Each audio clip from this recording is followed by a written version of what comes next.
শুভ অপরাহ্ন। চমৎকার একটি আয়োজন সারাদিন ব্যাপী হচ্ছে।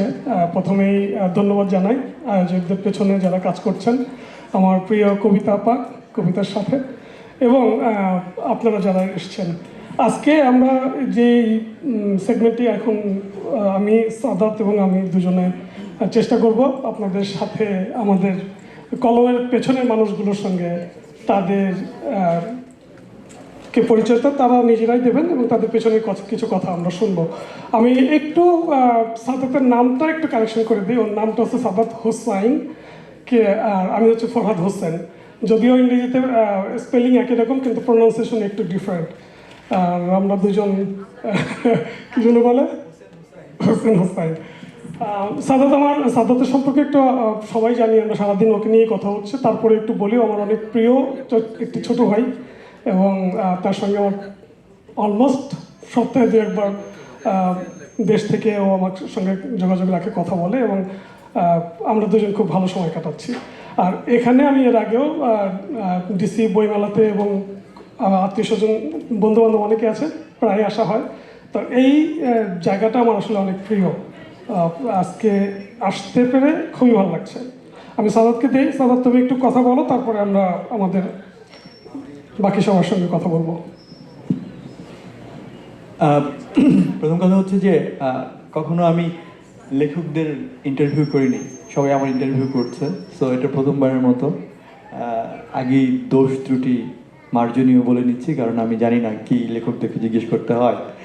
আচ্ছা, সেটা হচ্ছে যেখানে বলা হয়েছে যে কি কলমের পেছনের মানুষ, তাই না? তো আমরা আসলে জানতে চাই, আমরা যখন লেখকদের লেখা পড়ি তখন অনেক সময় এটা ভাবি যে এই চরিত্রটা মনে হয় ওই লেখক তার নিজের চরিত্র পোট্রে করেছে, এরকম হয় না?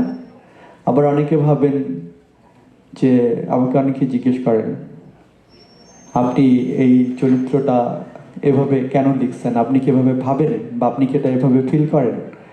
তা আমি বললাম যে আমি যদি একজন চোরের চরিত্র পোট্রে করি, তার মানে কি আমি চোর, তাই না?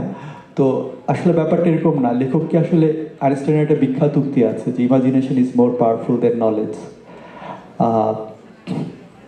জ্ঞানের চেয়েও কল্পনা হচ্ছে অনেক বেশি শক্তিশালী। এই সময় এসে আমাকে যখন অনেকে জিজ্ঞেস করে যে কেন বই পড়তে হবে, কেন সিনেমা তো গল্প বলে, তাই না? কবিতাও গল্প বলে, সৃষ্টিশীল সকল মাধ্যমই কোনো না কোনোভাবে গল্প বলে। সেটা স্কাল্পচার হতে পারে, ফটোগ্রাফি হতে পারে, পেইন্টিং হতে পারে, সিনেমা, বই, প্রত্যেকটা সৃষ্টিশীল মাধ্যমের কাজ আসলে গল্প বলা। তো সেই গল্প যদি সিনেমার মধ্যে দিয়ে আমরা দেখতে পারি, তাহলে আমাদের বই পড়ার দরকারটা কি? That's a valid question. কষ্ট করে পৃষ্ঠা উল্টায় তার চেয়ে বসে বসে পায়ের উপর পা তুলে পপকর্ন খেতে খেতে সিনেমা দেখবো, এটা অনেক বেশি মোর কনভিনিয়েন্ট হওয়ার কথা। কিন্তু এখানে একটা অন্য ব্যাপার আছে, সেটা হচ্ছে ধরেন এখানে যদি আমরা 500 মানুষ হই, 500 মানুষ যদি এখানে একটা সিনেমা দেখি, সিনেমায় ধরেন একটা রূপবতী নায়িকাকে দেখলাম, তখন আমরা সবাই কিন্তু রূপবতী একজন নারীকে, তার বৈশিষ্ট্যকে একটা মাত্র আঙ্গিকে দেখব, এর বাইরে আমাদের চিন্তা করার কোনো সুযোগ নাই। নারীরা আবার আমার উপর ক্ষিপ্ত হতে পারেন। ধরেন একজন সুপুরুষকে দেখলেন, সেই সুপুরুষকে আপনারা ঠিক ওই একটি ইমেজেই দেখবেন। কিন্তু ধরেন আপনারা এই 500 মানুষ যদি বই পড়েন এবং সেই বইতে যদি একজন সুপুরুষের কিংবা একজন রূপবতী নারীর বর্ণনা পড়েন, তাহলে এই 500 মানুষ কিন্তু 500 রকমভাবে তাকে কল্পনার জগতে চিন্তা করবেন। এই কারণে বই হচ্ছে পৃথিবীর সবচেয়ে শ্রেষ্ঠতম কল্পনাকে অসীম করে তোলার উপায়, যার ফলে বইয়ের কোনো বিকল্প নেই। আমি দুঃখিত, একটু বেশি কথা বলে ফেলছি। আমি প্রথমেই আপুকে জিজ্ঞেস করতে চাইবো, সেটি হচ্ছে যে আপনি তো গল্প লেখেন, তো আপনার কি কখনো মনে হয় যে আপনি যেই গল্পটি লিখছেন সেই গল্পটি আপনি কেন লিখছেন? মানে এটা আপনি বলার পরে আমি হয়তো আমার একটা ভাবনা বলবো যে আপনি কোনো একটা গল্প কেন লেখেন। মানে অসংখ্য ঘটনা আপনার চারপাশে থাকে। আমার একটু আমি একটু ফুটনোট দিয়ে নিই, সেটা হচ্ছে প্রচলিত প্রতিষ্ঠিত অনেক ভাবনার সঙ্গে আমার প্রচণ্ড রকমের সাংঘর্ষিক অবস্থান। আমি প্রচলিত অনেক রথী মহারথীদের ভাবনাকেও আমি বিনা শর্তে স্বীকার করে নেই না।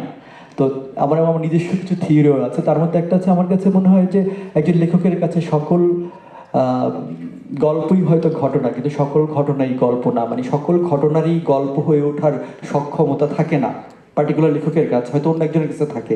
সেই জায়গা থেকেই প্রশ্নটি করা যে কোন ঘটনা আপনার কাছে গল্প হয়ে ওঠে? আসসালামু আলাইকুম। প্রথমে আমার সামনে যারা গুণীজন আছেন সবাইকে আমার শ্রদ্ধা এবং আজকের আয়োজন কবিতা ভাবিকে অনেক অনেক ধন্যবাদ, এবং আমার দুপাশে যারা আছেন সবাইকে শুভেচ্ছা এবং অভিনন্দন। আম, গল্প কেন লিখি? গল্প আসলে একটা একটা আমার কাছে মনে হয় একটা বিষয় হয়ে আমার কাছে আসে। যেমন আমি এবারের যে আমার বই পঞ্চম প্রকাশনা, বইটির নাম হলো শেষ নেই শেষ কথার। আমার কাছে মনে হয় কথা কখনো শেষ হয় না, কথার কোনো শেষ নেই, শুধু আমরা অর্থ বদলাই, ব্যাখ্যা বদলাই আর মানুষ বদলাই। তো ওই ওই জিনিসগুলো নিয়ে আর আমার এই গল্পটি একটা গুরু শিষ্যকে নিয়ে। হঠাৎ করে আমার মনে হয়েছে যে আমরা গুরু শিষ্যকে যে শাশ্বত যে একটা মানে আমাদের যে যোগসূত্র ছিল সেটা আমরা ভুলে যাচ্ছি দিনে দিনে। তো ওটাকে আবার ফিরিয়ে আনার জন্য আমার কাছে মনে হয়েছে আমাদের আবার ওই ওই ওই মানে ওই ধারণাটাকে নবীন রূপে পুনঃপ্রতিষ্ঠিত করা।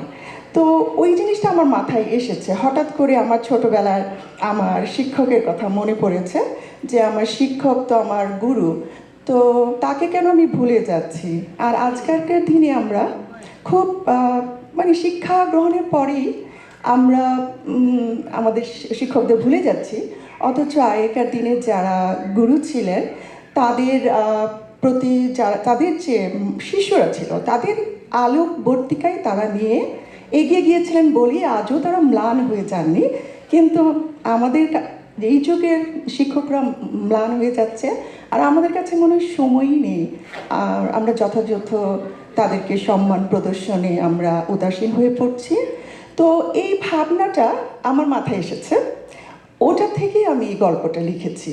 তো এগুলো না হঠাৎ করেই আসে, আস্তে আস্তে তখন আমরা একটা গল্পের ছলে লিখতে লিখতে আমরা ছোটোবেলায় চলে যাই, ছোট ছোট করে লিখতে লিখতে লিখতে লিখতে চরিত্রগুলো আসে, এইভাবে আমরা লিখি। কারণ গল্প তো যারা লিখে আমার মনে হয় তাদের মাথায় সবসময় গল্প ঘোরাঘুরি করে, কিন্তু একটা বিষয়কে নিয়ে যখন লেখা হয় তখন এগিয়ে যেতে হয়, অনেক এগিয়ে যেতে হয়, এবং শেষ করতে করতে আমরা খুব সুন্দর একটা গল্প বানিয়ে ফেলি, তাই না? তো চরিত্রগুলো যেমন আমাদের আশেপাশে ঘুরে, আমার শিক্ষক, আমার স্কুল, সবার কথাই আমার মনে পড়ে। তো এইসব কারণেই আসলে গল্প লিখি। এটা আমার লাস্ট যেহেতু গল্প সেটার উপরেই আমি বললাম, কারণ আমার মনে হয় আমাদের ওনার মানে আমাদের গুরুদেরকে আবার সম্মান দেখানো উচিত, তাদের প্রতি আমাদের শ্রদ্ধার্ঘ দেখানো উচিত, এবং তাদের তাদের জন্য আমাদের এগিয়ে যাওয়া, মানে তাদের কথা আবার মনে করে আবার নতুন করে নতুন প্রজন্মের জন্য এই যোগসূত্রকে আবার নতুন করে আনা। তো এই গল্পের উপরে আমার এই গল্পের চিন্তা থেকে আমার গল্প লেখা। আর কি বলবো, ভালোবাসা তো চিরন্তন সত্য। আমাদের জীবনে যতই দুঃখ কষ্ট হতাশা যুদ্ধ থাকুক না কেন, ভালোবাসা এক চিরন্তন শব্দ। এই শব্দকে জানতে হলে যতই যন্ত্র আবিষ্কার হোক না কেন, আমাদের হৃদয় এবং মস্তিষ্ক দিয়ে চিন্তা করতে হবে। কারণ একটা মস্তিষ্ক হৃদয়ই পারে সুন্দর সুন্দর গল্প লিখতে। আর একটা দেশ, একটা জাতি, একটা মানুষের আমি বলবো মানে হৃদয়হীন হবে যদি শিল্প সাহিত্য না থাকে, সংস্কৃতি না থাকে। তো আমাদের মনে হয় যে যতই আমাদের মনে এক নদী বরফ জমে যাক, কিছু ভালোবাসা আর একটি পছন্দের বইও পারে গলিয়ে দিতে কঠিন থেকে কঠিনতম হৃদয়। তো আমাদের সবার বই পড়া উচিত, এবং জ্ঞানের আলোয় আবার আমরা স্বর্ণযুগ ফিরে পাবো, সেই প্রচেষ্টা আমাদের থাকবে। আমাদের ভালো ভালো গল্প লিখতে হবে। অনেকে বলে যে বইয়ের মান, অনেক সময় মনে করে যে বইয়ের মান ভালো না, এই না, আমরা অনেক কষ্ট করে লিখি। আসলে বইটা পুরোটা পড়তে হবে। একটা মানুষকে জানতে হলে যেমন একটা মানুষের মানে পুরো মানুষটাকে জানতে হয়, তার ভিতর তখন একটা ভালো কিছু বের হয়েই আসে। একটা বইয়েরও একটা লাইনও, যেমন ফারহাদের একটা লাইন যে সব কান্না কান্না নয়, আমি কখনোই ভুলবো না। আর ওর একটা লাইন 200 পৃষ্ঠাতে আছে, ভালোবাসার জন্য মানুষ ভালোবাসা চায় কিন্তু ঠিক ভালোবাসাটা পায় না বলে কখনো ভালোবাসাই হয় না, তাই না সাদাত? এরকম একটা, হ্যাঁ, আমি পড়েছি, খুব সুন্দর, এত লিখে সাদাত, কিন্তু কথাগুলো আমি পড়েছি বলে আমার খুব ভালো লেগেছে। তো বইয়ের মান আসলে যে পড়ে, আসলে বই পড়া ব্যক্তিগত এবং ব্যক্তিগত মতামত, এবং আমাদের সবাই কিছু না কিছু আমরা ভালো লিখি, তাই না? হ্যাঁ, ধন্যবাদ। ধন্যবাদ আপু। আমার মনে হয় আপুর ভাবনা থেকে আমি যেটুকু বুঝেছি 1 মিনিটের মধ্যে আমি একটু বলি। সেটা হচ্ছে উনি প্রথম যেটি বলতে চেয়েছেন যে ওনার গল্প লিখতে ভালো লাগে ভালোবাসার জায়গা থেকে। সো লেখকরা blessed, they are like creator, তাই না? They are like creator, they can create life, death, everything. So এটা ভালো লাগে। আমার খুব বিখ্যাত একটা সিনেমা আছে গ্ল্যাডিয়েটর, ওখানে ম্যাক্সিমাস থাকে হচ্ছে রাসেল ক্রো, রোমান সেনাপতি, ওর একজন ভৃত্য থাকে, নাম হচ্ছে সিসিরো। তো সিসিরোকে সে জিজ্ঞেস করে যে actually what are you doing in your life, and then Cicero বলে যে sometimes I do what I love to do and rest of our life we do what we have to do. আমাদের জীবনটা আসলে তাই, আমরা আসলে আমাদের জীবনের বেশিরভাগ সময় সেই কাজগুলো করতে বাধ্য হই, মানে করি যে কাজগুলো করতে আমরা বাধ্য, কিন্তু আমরা সেই কাজগুলো করতে পারি খুব সামান্য সময়ের জন্য, যে কাজগুলো করতে আমরা ভালোবাসি, তাই না? জীবনভর কিন্তু আমরা বাধ্যগত ছাত্র হয়েই থাকি, জীবনের কাছে করতে হবে। তো লেখকরা এই ক্ষেত্রে হয়তো ভাগ্যবান, উনি ভালোবাসার জায়গা থেকে। আর দ্বিতীয় ব্যাপারটা ছিল উনি এক ধরনের মেসেজ দিতে চেয়েছিলেন ওনার গল্পের মধ্য দিয়ে, তাই তো? নিশ্চয়ই অন্য লেখকদের অন্য ভাবনা থাকতে পারে। ধন্যবাদ আপু। ফরহাদ ভাই, আপনি প্রশ্নটি করেন। আমি যাচ্ছি হুমায়ুন কবির ঢালি, আমার পাশেই যেহেতু আছেন।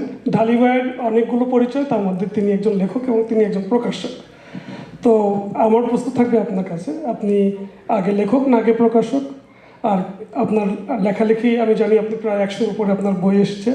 তো একজন লেখক যার 100-র উপরে বই আছে সে কেন প্রকাশক হলো? এবং আপনার যদি লেখক প্রকাশকের কোনো ইন্টারেস্টিং কোনো ফ্যাক্ট থাকে আমাদের সামনে যারা আছেন তাদের জন্য। ধন্যবাদ। কোনটা বলবো আশা, আমি ভাবছি আর কি। আচ্ছা, আমি আমার প্রথম লেখা জাতীয় পত্রিকায় প্রকাশ হয় 1986 সালে, ইত্তেফাকে। সেই থেকে লিখছি। তার আগে স্কুলের ম্যাগাজিন বা অন্যান্য জায়গায় তো আছেই। প্রথম বই প্রকাশ হয় 90 সালে। কিন্তু আমি প্রকাশনার সাথে যুক্ত হই অনেক পরে, এবং অন্যয় প্রকাশ নামে যেই প্রতিষ্ঠানটা আছে সেটার বয়স মাত্র 7 বছর।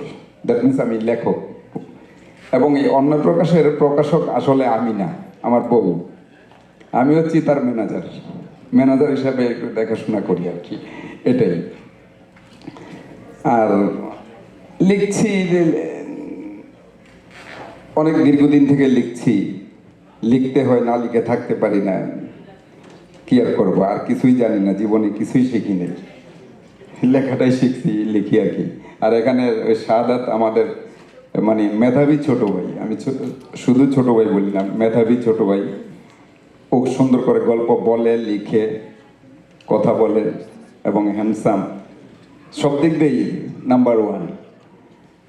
তো এখন ওদের যুগ আর কি, ওদের গল্প বলার যুগ, আর আমাদের গল্প বলার যুগ তো এখন নাই, শেষ হয়ে গেছে। আমরা এখন ওই সিনিয়র সিটিজেন হয়ে গেছি, লেখালেখিতেও বাস্তবে। তাই ওই প্রকাশনার জগতে ঢুকে গেলাম, যে দেখি অন্যরা লেখুক, আমি বই প্রকাশ করি, এই আর কি। চমৎকার, ধন্যবাদ ঢালি ভাই। সালাম, তোমার কাছে যাই। আপু হচ্ছে মূলত ভ্রমণ কাহিনী লেখেন। আমি আমার জীবনের প্রথম ভ্রমণ কাহিনী লিখেছি গত বছর ইউরোপ ট্যুরের উপরে। তো ভ্রমণ কাহিনী লিখতে গিয়ে আমার অসাধারণ অভিজ্ঞতা হয়েছে, আনন্দ হয়েছে। তো আমার কাছে মনে হয়েছে যে আমাদের দেশে ভ্রমণ কাহিনী পড়তে গিয়ে মানুষ অনেক সময় একটু মানে ভীত সন্ত্রস্ত বোধ করেন, বেশিরভাগ পাঠক, কারণ তারা ভাবেন যে ছোটবেলা থেকে অনেক তথ্য সমৃদ্ধ লেখা তারা পড়তে চান না।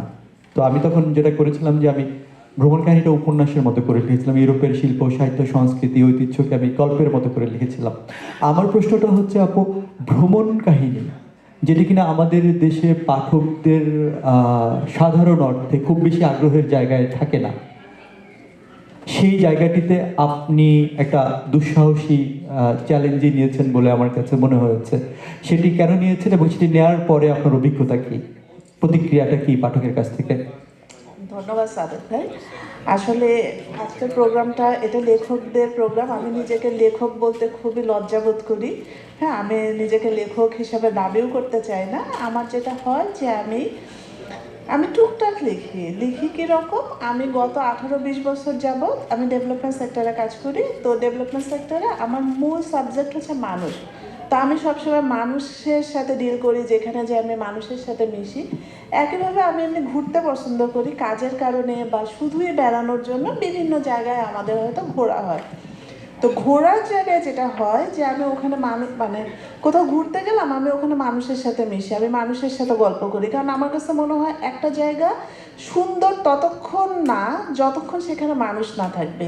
যে একটা জায়গায় নদী আছে, পাহাড় আছে, ঝর্ণা আছে, গাছ আছে, পাখি আছে, সব আছে, কিন্তু মানুষ নাই, ওই জায়গাটা আসলে আমার কাছে সুন্দর লাগে না। মানুষ পৃথিবীতে সবচেয়ে সুন্দর।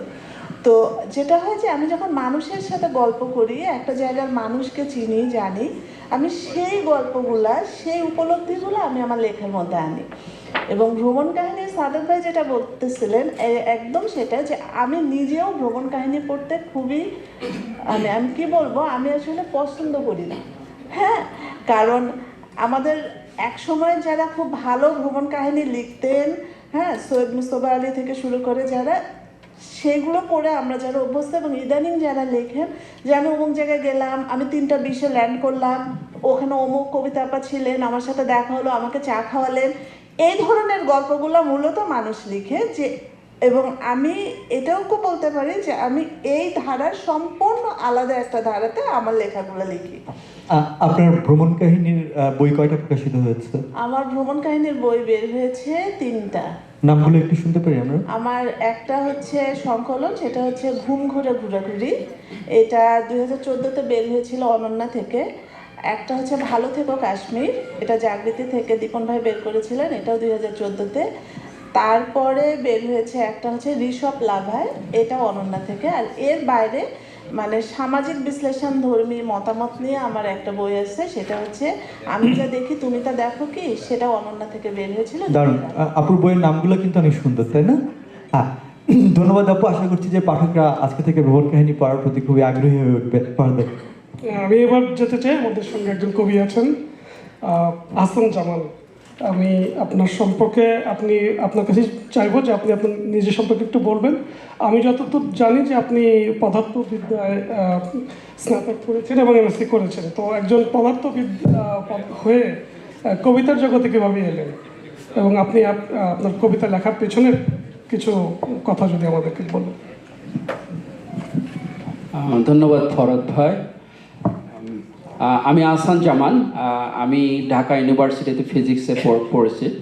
তো যখন আমার আগের লেখালেখির বাদে আমি যখন ঢাকা ইউনিভার্সিটিতে আসি, এবং আমি আমার কয়েকজন বন্ধু মিলে আমাদের লেখালেখির অভিযান শুরু হয়। পদার্থবিদ্যার পাশাপাশি বাংলা চর্চা, বাংলা আমাদের মাতৃভাষা, বাংলা আমরা বাংলায় কথা বলি, বাংলায় লিখি, এবং বাংলা আমাদের সকল বিষয়বস্তু। সো আমি কবিতা লিখতাম, আমার বন্ধু গল্প লিখতেন। তো আমরা তখন ঢাকার বিভিন্ন পত্রপত্রিকাতে আমাদের গল্প বা কবিতা জমা দিতে যেতাম, এবং আস্তে আস্তে আমরা দেখা গেল 90 দশকের, আমি একজন 90 দশকের লেখক হিসেবে প্রকাশিত হই, এবং আমার বেশ অনেকগুলো কবিতা প্রকাশিত হয়েছে তখন। কেন লেখালেখি করি? কারণ লেখালেখি একটা অভ্যাসের মতন, একটা মনস্তান্ত্রিক ব্যাপার। এটা মনের ভেতর থেকে একটা প্রকাশনার একটা উদ্দীপনা সৃষ্টি করে, এবং সে যাই হোক না কেন, সে ইংরেজি শিক্ষক হোক, অথবা ছাত্র হোক, অথবা বিজ্ঞানের ছাত্র হোক, তার ভিতরে লেখার যদি ইচ্ছা থাকে, প্রকাশের যদি ইচ্ছা থাকে, তখন সে উপস্থাপন করতেই পারে। এবং আমাদের সেই পরিপ্রেক্ষিতে আমাদের লেখার অভিযান শুরু, এবং আমার প্রথম বই প্রকাশ হয় 1995 সালে বইমেলাতে, দিব্য প্রকাশন থেকে। তারপরে আমি আমেরিকায় চলে আসি। লেখালেখি পুরোপুরি বন্ধই ছিল। কিন্তু হঠাৎ আবার মানুষের যাদের ভিতরে একটা লেখার অভ্যাস থাকে তাদের ভিতরে মাঝে মাঝে খুঁচিয়ে ওঠে। শীর্ষেন্দ্রের একটা কথা আছে, বা অনেক কবি সাহিত্যিকদের তাদের লেখার জীবন কয়েক ভাগে ভাগ। কিছুদিন লিখছেন, কিছুদিন লেখেন না, আবার খুঁচিয়ে তোলেন, আবার লেখক হয়। আমারটাও এরকম। যখন সামহার ইন ব্লগ বা বাংলাদেশের কিছু ব্লগিং শুরু হয়, তখন থেকে আমি আবার লেখালেখি শুরু করি। I was able to make the connection, মানে সবার সাথে আবার একটা কানেকশন তৈরি করতে পারি, এবং সেই উদ্দীপনার থেকে আবার আমার দ্বিতীয়বার কবি হওয়া। ধন্যবাদ। ধন্যবাদ। আমি যখন লিখতে শুরু করি আমাকে মানুষ প্রশ্ন করতো যে গল্প কি, তা আমি আসলে ভাবতাম যে গল্পের সংজ্ঞা কি। তো তারপরে গুগল টুগল সার্চ করে অনেক ধরনের ডেফিনেশন পাওয়ার পরে আমার কাছে মনে হলো যে আমি আসলে তাদের সঙ্গে একমত না। তো আমি একমত না কারণ আমার তখন মনে হলো যে না, গল্প হচ্ছে তা যা বলবার যোগ্য হয়ে ওঠে। ধরেন আমি প্রতিদিন অফিসে যাচ্ছি, অফিস থেকে ফিরতেছি, এগুলো প্রত্যেকটাই ঘটনা। একদিন আমার প্রচণ্ড পানির তেষ্টা পেয়েছে, আমার কাছে মনে হচ্ছে আমি যদি এখন এক গ্লাস কনকনে ঠান্ডা আমের জুস খেতে পারতাম তাহলে মনে হয় আমার তেষ্টাটা মিটতো। এবং আমি গিয়ে দেখলাম কি, আমার টেবিলে অফিসের ডেস্কে এক গ্লাস কনকনে ঠান্ডা আমের জুস। তো আমার তখন মনে হলো যে এটা তো একটা বিস্ময়কর ঘটনা, এটা তো একটা কাউকে এটা নিশ্চয়ই আমার বলা উচিত। দেন আমি কাউকে এটা বললাম। এই যে আমরা যখন কাউকে কিছু একটা বলি, বলার আগ পর্যন্ত সেটা ঘটনা থাকে, আর যখন সেটা বলবার যোগ্য হয়ে ওঠে তখন সেটা গল্প হয়ে ওঠে। আমার প্রশ্ন হচ্ছে, হাসান মাসিক ভাই, আপনি তো উপন্যাস লিখছেন, উপন্যাস তো গল্পই, তাই না? আপনি যখন কারো বই পড়েন এবং সেই বই 10 জনের বই পড়ার পর একজনের বই আপনাকে গল্পটার সঙ্গে স্টাক করে রাখে, মনে হয় যে এই গল্পটা আমি শেষ পর্যন্ত পড়তে চাই। আপনার কি মনে হয় যে আপনি যখন লেখেন, নিশ্চয়ই অনেক লেখক বলেন না যে আমরা পাঠকের কথা চিন্তা করি না, আমি নিজের কথা চিন্তা করে লিখি, বাট আমি অনেস্টলি কনফিউজ করি, আমি পাঠকের কথাও চিন্তা করি। তো আমার বক্তব্য হচ্ছে, আপনি লেখার সময় পাঠকের কথা ভাবেন কিনা, যে আপনার ওই গল্পটা পাঠককে আটকে রাখতে পারবে কিনা। আর আপনি যখন অন্য কারো বই পড়েন তখনও আপনি 10 জনের মধ্যে থেকে একজনের বইতে হয়তো আটকে থাকেন। আমার প্রশ্ন হচ্ছে, এই যে আপনি কারো বইতে আটকে থাকেন, কেন আটকে থাকেন, এবং আপনার বইতে কেন অন্য কেউ আটকে থাকবে?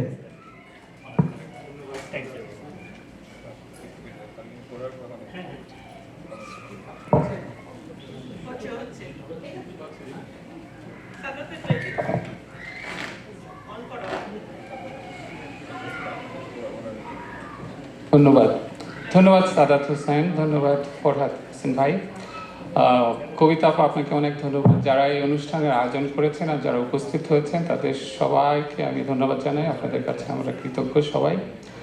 তো আমি আপনার প্রশ্নটা খুবই সুন্দর, এবং আমি চিন্তা করছিলাম আপনি কি বলবেন, কিন্তু আপনি আমাকে খুব অফ ব্যালেন্স করে দিলেন। কঠিন প্রশ্ন না? হ্যাঁ, কঠিন প্রশ্ন, সিলেবাসের বাইরে। কিন্তু আপনি আসলে একটা সত্যি প্রশংসনীয় প্রশ্ন করেছেন। কিছু গল্পের বই আছে, পড়লে আমার খুবই পড়তে ইচ্ছা করে, দেখি এরপর কি হলো, এরপর কি হলো, এরপর কি হলো। যেমন আপনাকে নাম বলতে পারি, হুমায়ুন আহমেদের আপনার যে শঙ্খনীল কারাগার পড়তাম, তখন মনে হয়েছিল এটার এন্ডিংটা কিভাবে হয়। তারপরে আপনার যে আপনার সুনীল গঙ্গোপাধ্যায়ের সেই সময় পড়তে চেয়ে মনে হয়েছিল এটা কিভাবে শেষ হয়। তো আমি আসলে গল্পের উপন্যাস লিখবে এটা কোনোদিন ভাবি না। আমি পেশায় একজন প্রকৌশলী, আমি মাস্টার্স পিএইচডি আমেরিকায় এসে করেছি, এবং আমার ওই আগে এই পেশার সাথে লেখাটা একদম যায়ই না। তো 2019 সনে হঠাৎ আমি আমার এক বন্ধুর উৎসাহে আমি একটা গল্প লিখি, নাম হচ্ছে আপনার কি নিরুদ্দেশ, একজন মায়ের গল্প, যে সে কাজ করতে যে ট্রান্সফার হয়ে আপনার লন্ডনে ছিল, মেয়েটাকে বাসায় রেখে মেয়েটা কত অভাব ফিল করতো, সেটা থেকে মেয়েটাই লিখছে যে আমার মা নিরুদ্দেশ। তো ওই গল্পটা অনেকে পড়ে ভালো বলছে, তখন অনেকে বলছে যে তুমি গল্প লিখো।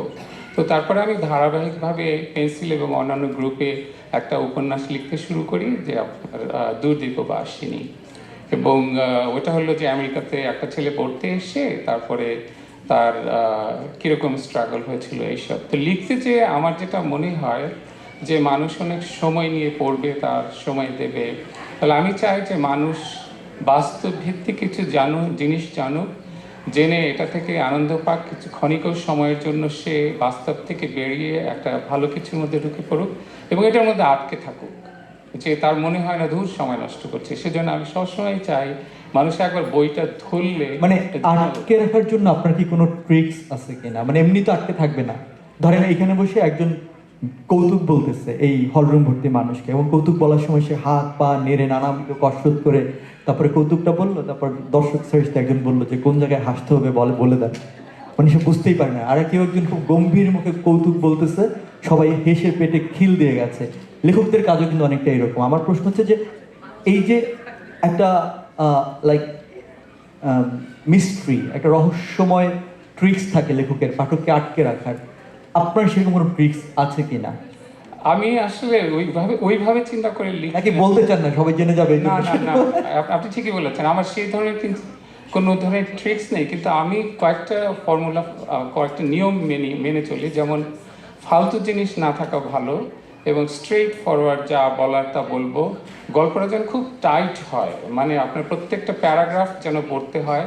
কেউ যদি একটা প্যারাগ্রাফ বাদ দেয় তাহলে তাকে আবার ফিরে আসতে হবে, যে হঠাৎ গল্প অনেক এগিয়ে গিয়েছে, আমি এটা মিস করলাম কীভাবে। এরকম অনেকে বলেছে যে আমি আপনার 2 পাতা পড়ে হঠাৎ বুঝলাম এরকম তো হওয়ার কথা না, তখন বুঝলাম, আবার ফিরে আসছি, তারপর থেকে আমার শিক্ষা হয়েছে আমি একদম লাইন বা লাইন পড়ি। তার জন্য আপনার গল্প সুন্দর হতে হবে। তো আমি যেটা আমার ট্রিক্স মনে করি বা আমি স্টাইল মনে করি, সেটা হচ্ছে আমি গল্পটা শুরু থেকে শেষ পর্যন্ত একদম চিন্তা করে রাখি যে এটা এভাবে হবে। পরে লিখতে লিখতে ডায়লগগুলো ঠিক হয়। এবং অনেকে বলে যে দুর্দীপ পাশনি পরে অনেকে ভাবছে যে এটা আমারই লাইফের গল্প বুঝছি, কিন্তু আসলে তা না। তো জিনিসটা হচ্ছে আমার ওয়াইফ একদিন বলে দিয়েছে আমাকে যে এটা বাস্তব ভিত্তিক উপন্যাস, এবং আমি তাই মনে করি যে এই বেশিরভাগ মানুষ এটাই ফেস করে। সুন্দর করে লিখতে হবে, ভাষা ভালো থাকতে হবে, ডায়লগগুলো সুন্দর হতে হবে। তার চেয়ে বড় কথা, গল্পটা আপনি এমন করে সাজাবেন যেন মানুষের মনে হয় এরপরে কি হচ্ছে, এরপরে কি হচ্ছে, বা ফ্লোটা এরকম থাকবে। তার মানে আপনার খুব ভালো একটা দখল থাকতে হবে। এবং এটা লিখতে যেয়ে মনে হচ্ছে লেখাটা সবার কাজ না। আপনার একটা ভালো আত্মবিশ্বাস থাকতে হবে, আপনার ভালো একটা নেশা থাকতে হবে, এবং আপনার ভালো লাগতে হবে। আমি যে লিখি, আমার চাকরি আছে, বাসার কাজ আছে, ঘরের কাজ আছে, তারপর আমি লিখি। কোনো দিন অফিস থেকে এসে রাত 2টা 2:30 পর্যন্ত লিখি। আমার ওয়াইফ পাশে ঘুমায়, আমি টকটক করে টাইপ করি, তার বিরক্ত লাগে, তাও সহ্য করে। এইভাবে লিখতে হয়। ধন্যবাদ ভাইয়া, আমরা আমাদের উত্তরটা পেয়েছি, এটা হাততালি, সুন্দর উত্তর হয়েছে। ঠিক আছে, থ্যাংক ইউ। সাদাতের খুব প্রিয় একটা লাইন আছে, অথবা ওর ট্যাগ লাইনও বলা চলে যায়, সেটা হচ্ছে গল্পের জীবনের গল্প। আমরা আসলে সবাই জীবনের গল্পই লিখি, এবং আমাদের চলার পথে আমরা যা দেখি, আমাদের আশেপাশের মানুষের গল্প নিয়ে আমরা গল্প লিখি। এরকমই অনেক ক্ষুদ্র ক্ষুদ্র কিছু অংশ জীবনের ক্ষুদ্র ক্ষুদ্র মুহূর্তগুলোকে যিনি গল্পে রূপান্তর করেন, তিনি হচ্ছেন সৈয়দ হাই। এবং তার প্রথম গল্পগ্রন্থ বের হয়েছে 2023 সনে, এবং প্রচণ্ড অসাধারণ একটি গল্পগ্রন্থ। সেটির নামটি হচ্ছে কফি টেবলের গল্প। তো আমরা একটু সৈয়দ হাইয়ের কাছে যাচ্ছি, তার গল্প লেখার পেছনের গল্প এবং কফি টেবলের গল্প সম্পর্কে একটু জানতে চাই। অনেক ধন্যবাদ লেখক কুঞ্জের লেখকদের, এবং অনেক ধন্যবাদ যারা দর্শকরা সুন্দর করে বসে শুনছেন আমাদের কথা। আসলে প্রথমে আমি শুরু করতে চাই সাদাতের প্রথম কথাটা দিয়ে, যে লেখকদের একটা বিশেষ ক্ষমতা আছে, রাষ্ট্রনায়কদের ক্ষমতা আছে রাষ্ট্র পরিচালনা করবার, সমন্বয়কদের যুদ্ধ করবার ক্ষমতা আছে, অনেকের অনেক ক্ষমতা আছে। কিন্তু আমি মনে করি লেখকদের তার চেয়েও বেশি শক্তিশালী ক্ষমতা আছে, সেটা হলো ইমাজিনেশন করবার ক্ষমতা। একটা উদাহরণ দিয়ে আমি শুরু করতে চাই। মনে আছে যে বাকের ভাইয়ের কথা, যে বাকের ভাইয়ের ফাঁসির জন্য রাস্তায় মিছিল হয়েছিল সেই সময়। জনগণ থেকে শুরু করে এমনকি প্রধানমন্ত্রী বা রাষ্ট্রনায়করাও বলেছিলেন বাকের ভাইকে যেন ফাঁসি দেওয়া না হয়। কিন্তু লেখক হুমায়ুন আহমেদের ক্ষমতা ছিল তাদের চেয়েও বেশি শক্তিশালী। লেখক হুমায়ুন আহমেদ বাকেরকে ফাঁসি দিয়েছিলেন। সো লেখকদের যে এই যে দুর্দান্ত ক্ষমতা, এটা কিন্তু বিশাল ক্ষমতা, যেটা আমরা খুব এনজয় করি। আমার মনে হয় সাদাত এবং এখানে যারা লেখক আছেন, কবিরা আছেন, কল্পনা করবার এবং এনজয় করবার ক্ষমতা আছে। গল্প, আমার প্রথম গল্পগ্রন্থ হচ্ছে কফি টেবিলের গল্প। এখানে আমি ছোট ছোট কাহিনী, আমার জীবনের বিভিন্ন সময়ের বিভিন্ন কাহিনীগুলো তুলে ধরে গল্প বলার চেষ্টা করেছি পাঠকদেরকে গল্পের মধ্য দিয়ে নিয়ে যাবার জন্য আমার স্মৃতির কাছাকাছি। এটা একটা নতুন ট্রেন্ড আমি বলবো, যে স্মৃতি কথাগুলো নিয়ে মানুষের জীবন চলার কাহিনীগুলো নিয়ে গল্প তৈরি করা হচ্ছে। রিসেন্টলি আপনারা জানেন যে ফ্রান্সের অ্যানি এর্নাক্স 2022-তে নোবেল প্রাইজ পেয়েছেন তার এই মেমোয়ার লেখার জন্য। সো এই ধরনের কাহিনীগুলো খুব দ্রুত জনপ্রিয় হয়ে উঠছে। গল্প কিভাবে তৈরি করি, আমি বিশ্বব্যাংকে কাজ করি, বিভিন্ন দেশে ঘুরবার সুযোগ হয়, বিভিন্ন জায়গায় দেখার সুযোগ হয়, চেষ্টা করি সেখান থেকে গল্প সংগ্রহ করার জন্য। একটা উদাহরণ দিয়ে বলি যে আপনারা কেউ কেউ হয়তো উগান্ডা গিয়েছেন। উগান্ডায় বোডা বোডা ড্রাইভার আছে। তো বোডা বোডা ড্রাইভার মানে হলো যারা মোটরসাইকেলের পিছনে প্যাসেঞ্জার নিয়ে ঘুরে। আমি যখন এখান থেকে ওখানে গেলাম, উগান্ডা যেতে চাইলাম, আমার কলিগরা বলে যে কখনোই ওই বোডা বোডাতে চড়বে না, ওরা সব নিয়ে যায়। তা আমার তখনই পরিকল্পনা ছিল এই বোডা বোডাদের গল্প তৈরি করব। তা আমি এক বোডা বোডা ড্রাইভারের সাথে খুব পরিচয় হয়ে গেল, তার পিছনে চড়ে বসলাম। গল্প করতে করতে এমন হলো যে তার বাসায় চলে গেলাম, সে তার দাদা দাদিকে পরিচয় করিয়ে দিচ্ছে, তার নানা নানিকে পরিচয় করিয়ে দিচ্ছে, তার পরিবারকে পরিচয় করিয়ে দিচ্ছে। ওখান থেকে আমার গল্প তৈরি হওয়া শুরু হলো। এইভাবে করে আমি চেষ্টা করি গল্প তৈরি করার জন্য। যখন স্টারবাক্সে যাই, হয়তো একজন স্টারবাক্সে সার্ভ করছে, তার সাথে সুযোগ পেলে একটু কথা বলি, কথা বলে তার সাথে কখনো কখনো কথা বলে কয়েকবার সেই স্টারবাক্সে গিয়ে তার সাথে একটা গল্প তৈরি করার চেষ্টা করি।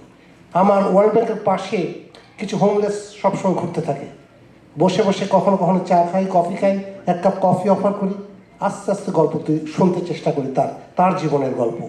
এইভাবে করে গল্প তুলে নিয়ে আসি, তারপরে চেষ্টা করি সেই গল্পকে উপস্থাপন করার জন্য। এবং গল্প উপস্থাপন করতে গিয়ে আমি চেষ্টা করি সবসময় যে দর্শককে মানে পাঠককে যেন আমি আমার গল্পের মধ্যে টেনে নিয়ে আসতে পারি। তবে আজকে আরেকটা ব্যাপারে আমি কথা বলতে চাই, এটা লেখকের আড্ডা চলছে, আমি আড্ডায় দু একটা প্রশ্ন থ্রো করতে চাই, সাদাতকে দু একটা প্রশ্ন থ্রো করতে চাই। যে আমরা বাংলাদেশে আজকাল দেখি যে প্রচুর লেখালেখি হচ্ছে, সুন্দর সুন্দর লেখালেখি হচ্ছে। একটা জিনিস দুটো জিনিস আমি বলতে চাই, যে আমরা দেখি না যে আদিবাসীদের নিয়ে খুব বেশি লেখালেখি হচ্ছে। মনে আছে মহাশ্বেতা দেবীর অরণ্যের অধিকারের কথা, কি চমৎকারভাবে বিরসা মুন্ডাকে তিনি পোর্ট্রেট করেছিলেন। মহাশ্বেতা দেবী কিন্তু বাংলাদেশি মেয়ে। সো এই যে আদিবাসীদের নিয়ে লেখা, আমরা খুব একটা লেখা দেখি না। আর একটা প্রশ্ন দিয়ে আড্ডাটাকে জমিয়ে তুলবার চেষ্টা করছি, যে আমরা এই বিদেশে যারা থাকি, আমরা ডায়াসপোরা সাহিত্য করছি, আমরা অনেকে যেহেতু আমাদের একটু স্বাচ্ছন্দ্য আছে, পয়সা আছে, আমরা চেষ্টা করি 5টা 6টা 7টা বুক প্রকাশ করে ফেলতে। কিন্তু একটা জিনিস আমি লক্ষ্য করেছি এখানে এই ডায়াসপোরা সাহিত্যে, যে আমরা অনেক শব্দের ব্যবহার করি যে শব্দগুলো বাংলাদেশের প্রচলিত শব্দ নয়। বাংলাদেশে জল, পানি, ভালোবাসা আর বাতাস নিয়ে খালি শব্দ অনেক লেখা হয়, অন্য অনেক কিছু নিয়ে লেখা হয়, কিন্তু বাংলা ভাষার প্রচলিত শব্দের বাইরেও এই ডায়াসপোরা সাহিত্য এই নূতন কিছু শব্দের উপস্থাপনা করে, নূতন কিছু সাহিত্য তৈরি করে। সেই সাহিত্য আমাদের বাংলাদেশি দর্শকরা এবং বাংলাদেশি লেখকরা কিভাবে দেখেন, সেটা আমি জানতে চাই সাদাতের কাছ থেকে। ধন্যবাদ ভাইয়া, কিন্তু আন্তরিকভাবে দুঃখ প্রকাশ করছি আপনার এই প্রশ্নের উত্তর না দিতে পারার জন্য। এই কারণে না যে আমি প্রশ্ন উত্তর জানি না, এই কারণে যে কবিতা আপু দুবার লাঠি নিয়ে এসে আমাকে তাড়িয়ে গেছে, তাড়াতাড়ি শেষ করার প্রোগ্রাম। আমি পরের প্রশ্ন কোনো সময় আপনার সঙ্গে আবার অন্য কোনো সুযোগ হলে আমি নিশ্চয়ই এই বিষয়ে কথা বলবো, কারণ আমি কথা বলতে পছন্দ করি এবং আমার ধারণা, আমার ভাবনা খুব স্পষ্ট এবং পরিষ্কার। আপনার এই প্রশ্নের উত্তর আমার কাছে আছে, কিন্তু দীর্ঘ আলাপের বিষয় বলে এই মুহূর্তে সেটিকে স্কিপ করতে হচ্ছে।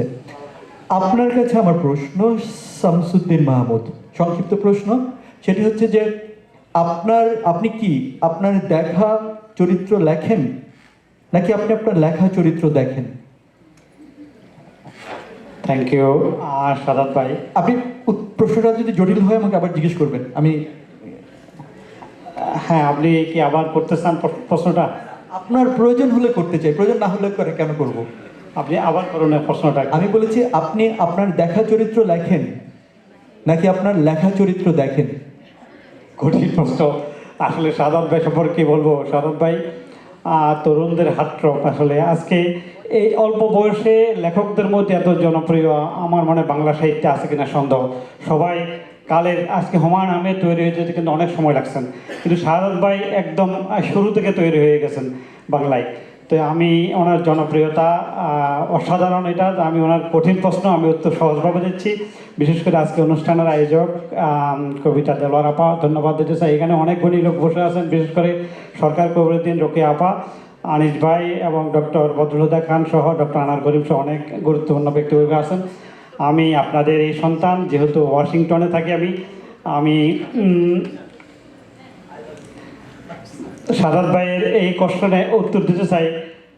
আসলে গল্প আমাকে খুঁজে বেড়াই নাকি আমি গল্পকে খুঁজে বেড়াই, এ ধরনের না? হ্যাঁ, ওকে, সিমিলার হয়তো গল্প আমি একটু বলি, মেরি শেলির একটা বিখ্যাত উপন্যাস আছে না, ফ্র্যাঙ্কেনস্টাইন। ফ্র্যাঙ্কেনস্টাইন কিন্তু আমরা দেখি না, একটা লেখার পরে, মানে দেখি না বলতে ওই রকম ভাবে দেখি না, উনি সেটা লিখেছেন, লেখার পরে আমরা অনেক ফ্র্যাঙ্কেনস্টাইন দেখছি।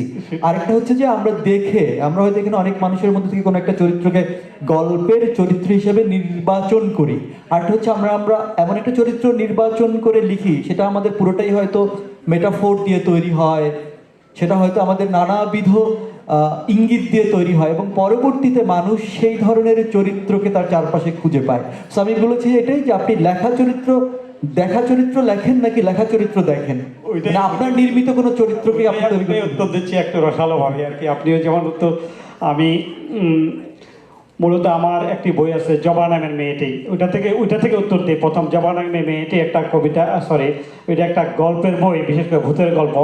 তো আমাকে অনেকে কোশ্চেন করে এই জবাটা কে, ভাবি কিনা, যেহেতু জবা নামের মেয়েটি। তো আমি বললাম যে না, ভাবির নাম যদি জবা হতো তাহলে ভাবি আর গল্পের বইতে আসতো না। তো সুতরাং এটা এমন একটা চরিত্র গল্পগুলি যেটা অদেখা চরিত্রই বলা হয়। অদেখা চরিত্র তো আমার, বিশেষ করে বর্তমানে যে বইটি এখানে তার্ক দ্বীপের সাদা দত্ত, এটা অন্য প্রকাশে বের করেছে এবার বইমেলায়। তার্ক দ্বীপের সাদা দত্ত বইটি, অনেকে আমাকে প্রশ্ন করে যে তার্ক দ্বীপটা কোথায়। আমরা 30 সেকেন্ডের মধ্যে শেষ করব। তার্ক দ্বীপটা কোথায়? আসলে সবসময় আমার বক্তব্য আসে শেষে, কিন্তু সময় হয় খুবই কম, এই কারণে আমি আসলে বলতে পারি। প্রশ্ন হয় কঠিন। আমার সময় এটা, কিন্তু আমার বাড়িকে কিসমতে খারাপ বোধ হয়। আমি কথাবার্তাই, কারণ কথা মানুষের শুনতে চায় না, গল্প শুনতে চায় না, সবাই গান শুনতে চায়, বিশেষ করে কৌতুক শুনতে চাই, কিছু কবিতাও শুনতে চাই। হয়তো 30 সেকেন্ড বাড়াইতে পারি একটা গান গাইলে, তাই এখন গান হলে 30 সেকেন্ড বাড়ে। ওকে, যেহেতু গান হলে 30 সেকেন্ড বাড়বে, আমি একটা কবিতা বলি ছোট্ট করে। ওকে, হ্যাঁ, যেহেতু আমি কবিতাও লেখি, আমার একটা এতগুলি সমাচার নামে একটা কবিতার বই আছে। তো হয়তো কবিতা, যেহেতু আমি কখনো কবিতা পড়ি না, বাংলা সাহিত্যে মাত্র 2-3 জন কবি আছেন যারা কবিতা 2-3 জন কবি আছেন যাদের কবিতা লোকজন পছন্দ করেন। আমি সেরকম, যেমন আসাদ চৌধুরী, আব্দুল মান্নান, সৈয়দ যদি হতেন তাহলে হয়তো অনেকে শুনতেন, কিন্তু আমার কবিতা মনে হয় আপনারা শুনবেন না। তারপরে আমি 2 লাইন পড়ছি। আমার কবিতা আবার প্রোগ্রামে কেউ কবিতা আবার আপনি বলেন, কে শুনবেন আমরা দেখব। আমার এতগুলি সমাচার থেকে 2টা লাইন পড়ছি। হ্যাঁ, ভিখারির অট্টহাসি কবিতার নাম। আমি এক নিঃস্ব ভিখারি, না তোমার দোর গোড়ায় দাঁড়িয়ে শোনাবার উপার থালা চাইতে আসিনি। আমার ঝুলিতে নেই এক ফোঁটা ছায়াও, নেই কোনো নীল সমুদ্র যে তলে ডুবে যাবে তোমার ক্লান্তি বাতাস। সে তো প্রভু হাততালি জোরে, তার মানে শেষ। খোদা আপনার বাংলাদেশে শেষ করে তার আগে শেষ করে দেবো কবিতা আবার সৌজন্য কবিতাটা পড়তে চাই আমি। সে এক দানবী অট্টহাসি, হ্যাঁ ঠিকই শুনেছি, অট্টহাসি, যার প্রতিটি ধ্বনি যেন বিদ্রুপ করে এই শূন্যতা, যার প্রতিটি কম্পনে লুকিয়ে আছে এক ঢেলে ভালোবাসা, এক আছর ক্লেশের এক জলক অভিমান, নিভে যাওয়া দীপশিখার মতো কিন্তু এখনো গরম। এই হাসি দিলাম তোমাকে, হয়তো আশীর্বাদ হয়ে আসবে, হয়তো অভিশাপ হয়ে ফিরে যাবে। তুমি কি সাহসী? তুমি কি প্রস্তুত এই অনাহুত উপহার গ্রহণ করতে হাহাকার তপ্ত নির্যাস, এই বিবর্ণ ভালোবাসার শেষ চিহ্ন? বলো, তোমার হৃদয়ের কণ্ঠ ছুঁয়ে যদি আজ আমার অট্টহাসি বাজে, তবে কি তুমি ভীত হয়ে পেছনে সরে যাবে, নাকি কাঁপা কাঁপা হাতে তা তুলে দেবে বুকে? ধন্যবাদ, অনেক ধন্যবাদ, অসংখ্য ধন্যবাদ। আমি 30 সেকেন্ড আগে প্রোগ্রাম শেষ করছি, আমার জন্য একটা হাততালি। Thank you. আচ্ছা দাদা ভাই, আমাদের 30 সেকেন্ড সময় আছে, তোমার জন্য আমার একটা প্রশ্ন, কঠিন প্রশ্ন, খুব সহজ উত্তর দেবা 30-27 সেকেন্ডের মধ্যে। সেটা হচ্ছে, আজকে আমাদের অনুষ্ঠানের নাম হচ্ছে কলমের আড়ালের মানুষ। আর এটা না বারে বারে আমার মাথার মধ্যে আসছে, মুখোশের আড়ালের মানুষ। এবং আমাদের মধ্যে প্রচুর মানুষ আছে যারা মুখোশ নিয়ে চলে। এই সম্পর্কে তুমি 13 সেকেন্ড কিছু করো, এটাতেই শেষ। আমরা সবাই আসলে মুখোশের আড়ালের মানুষ। Thank you. অনেক ধন্যবাদ সবাইকে আমাদের আজকের এই আলোচনা শোনার জন্য, এবং স্পেশালি শামসুদ্দিন ভাইকে আমাদের বোর্ডিং অনুষ্ঠানটা সে অনেক প্রাণবন্ত করে দিয়েছে। অসংখ্য ধন্যবাদ। Thank you.